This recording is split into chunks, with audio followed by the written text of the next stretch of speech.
Hello everyone, welcome back to Dees Nerds. I'm Michelle and today we're going to be doing a book review of Star Wars Lost Stars by Claudia Gray. Before we get into the review, I just want to remind you that if you enjoy this video, please don't forget to give it a thumbs up.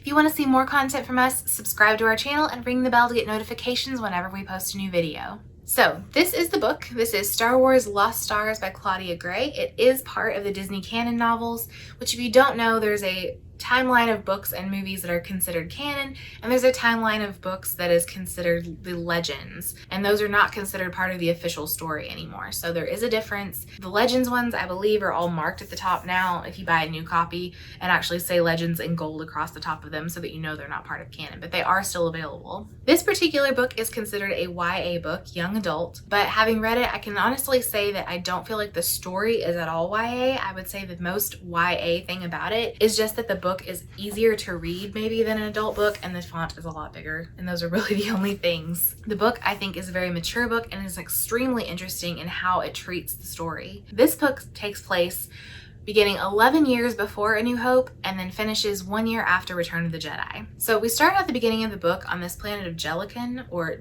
I'm not sure how to say it honestly, Jelucan, maybe that seems more right, Jelucan, I don't know. But it's an outer rim planet and we've got two different people that live there. One of them is a young girl named Sienna Ree, and then one of them is a young boy named Thane Kyrell. And they're both young at the beginning of the book, and they meet when the Empire comes and basically kind of takes their planet and becomes in charge of their planet. And they see this as a great thing, and they both really want to, in their future, become part of the Imperial Army. So the two of them join forces and train together for years and years until they eventually become part of the Imperial Army. And that's how the story is framed. I'm not telling you anything you won't see on the back here. This is literally on the back of the book, but they do both get in the Imperial Army. They do both become successful there, but then some things happen that cause Thane to decide that he would rather not be a part of that anymore, and he deserts and ends up becoming a rebel. And of course, as these things happen with most of these stories, and often with YA books, although again, I don't think this reads as YA, I think this is just,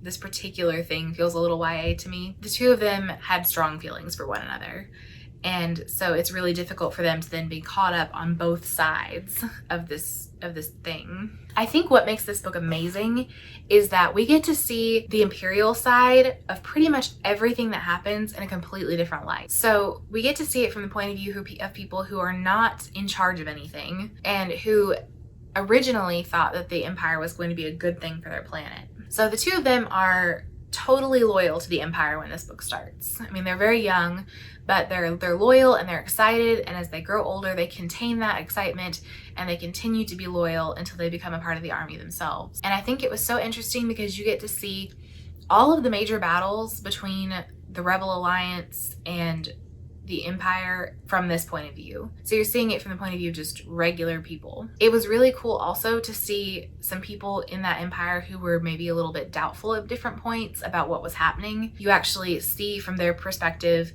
the destruction of Alderaan. You get to see the destruction of the Death Star and the other Death Star from their perspective. And I think all of those things are something that were necessary and missing a little bit from the classic films, because you get to see so much from the good guys' perspective that you just assume that all of these Empire people are bad. And I think this is a great reminder that that really wasn't the case. That in fact, a lot of these Empire people had difficulties and doubts about the things that they were doing.